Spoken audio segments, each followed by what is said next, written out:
Target is already broadening its recently announced partnership with Hudson's Bay. According to BNN Bloomberg, Target is expanding sales of its in-house Cat and Jack children's brand, a department store chain, Hudson's Bay Company in Canada, to include swimwear, outerwear, and shoes, going beyond the apparel products it's been offering since March.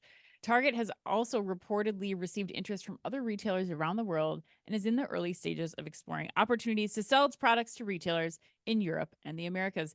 Chris, we talked about this not too long ago, back in Mm-hmm. March when we were at Yeah. Shop Talk, but Right. does this change or does this deepen any of the opinions that you had in just these few short weeks? No, in fact, it makes me more curious about them, Anne, I would Okay. say. And so I'm going to start the podcast off hot today, Anne. I really am. I'm coming Oh, in wow. hot. I'm coming in strong. I went into the rabbit hole on this one yesterday.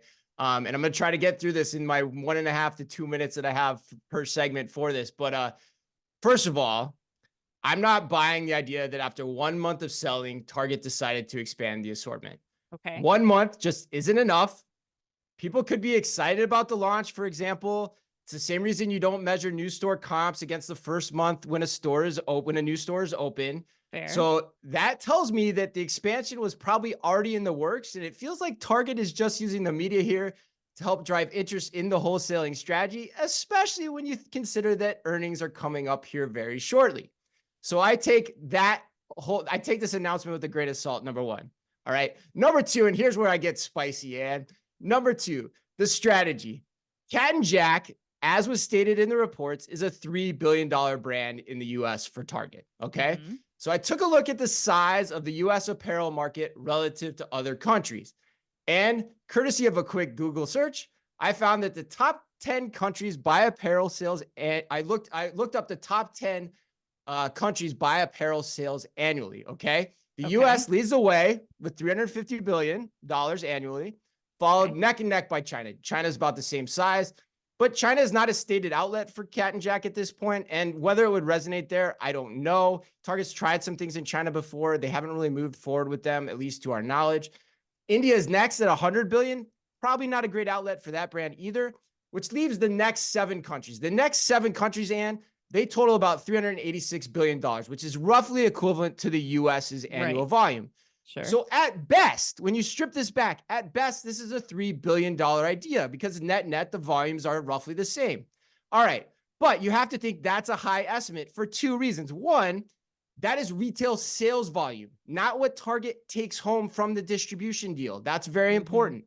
And second of all, this is all Target sells in their stores. So that $3 billion is inflated because, as in the case of Hudson's Bay, it is going to be just one category of products among many in a department store setting, which is probably how the other wholesale arrangements that Target is going to coordinate throughout the country or the world, as is alluded to in this article, are going to work. So could be net ROI positive, but I think at the end of the day, this is not in any way the large scale growth strategy that Target needs. It feels like it could be a distraction, or even more sadly, something that Target leadership thinks will work, but won't make a material difference. That is my current positioning on this. And what do you think? Okay. I mean, it is growth. It is growth. It is growth. It is not probably the growth that maybe we wanted to see from Target, but it is growth. And I do think, like in any one of these launches, you are you are phasing this out. I can understand where the announcement of like, okay, it is like, number one, will people buy it? And I think that we're seeing that people will buy it, that there is interest in this product from the Hudson's Bay Company customer. And now it's like, now let's go into phase 2. It's the summer. Let's start to think about rolling out swimwear, shoes for back to school, like all these other outerwear.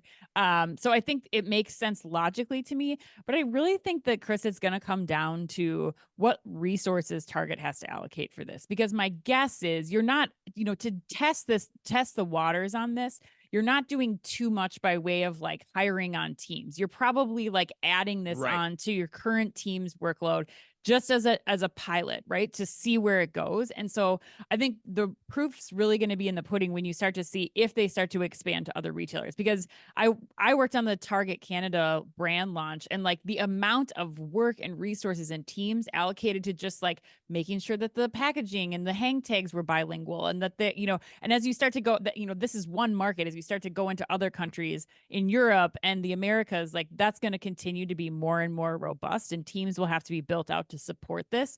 And that's where I think you have to put the real pen to paper and see, is this something that makes sense from a resourcing perspective at Target that it's going to require, that I don't think we have a full picture of at this point.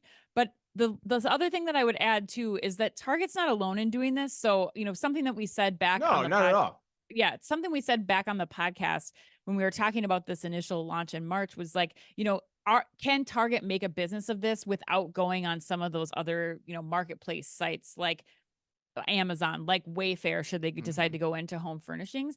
And I do wonder if it is possible. Like, we interviewed Ian Bailey mhm. back at World Retail Congress from Kmart Australia, and he's talking about their own brand, Anko, just the wooden toys going into some other retailers. And they're seemingly having success with that too. So I think it's kind of going to be this new world of, how do you make sense going into other retailers with specific categories, and how do you make that pencil? How do you align the resources internally to make sure that that's a sustainable business model? Well, the point of fact, they're trying it. They actually haven't done it yet, right? And the Kmart Australia example, like they're trying it with Mattel, right? If I'm not mistaken, Ann, is that right? With I think it was Carrefour that they're launching in, but they're doing it with but the wooden Mattel is toys. sub licensing it, right? I thought.